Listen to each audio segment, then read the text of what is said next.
मला एखाद्या विषयाला खरंच येतं का म्हणजे जाऊन बघ. एवढं टेन्शन काय घेत आता काही अहो शकून आहे एक संकेत आहे.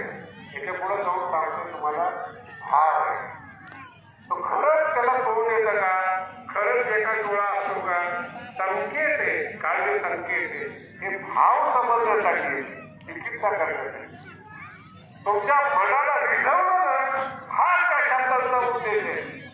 त्याची चिरफाड करू नका.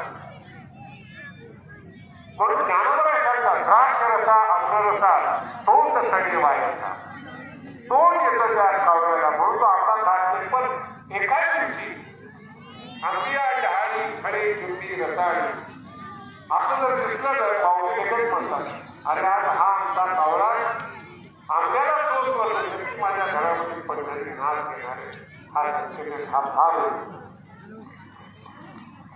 आणि ते भावज्ञ असतात ना त्यांना कावळा देखील प्रसन्न करतो.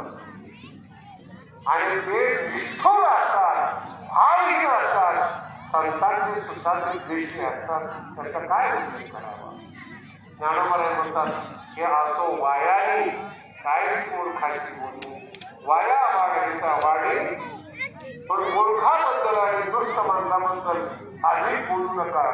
तोंड गिळतं तोंड दुखतं. पण कावळ्याशी बोला सांगतो आज पंढरीला तुमच्या घरामध्ये येणार आहे. आणि मग अशा कावळ्याच्या पावलांना ज्ञानोबा तोंड ठरवतात हे आपल्या जीवनाचा याला भाव होता. याचा अजून जो चांगला अर्थ आहे तो पुढच्या टप्प्यामध्ये पाहू आणि मग आपल्या पुढच्या विषयाला सुरुवात करू. एक 5 मिनिटाचा अनुभव होईल. आता मोकळे करून सोडून नका.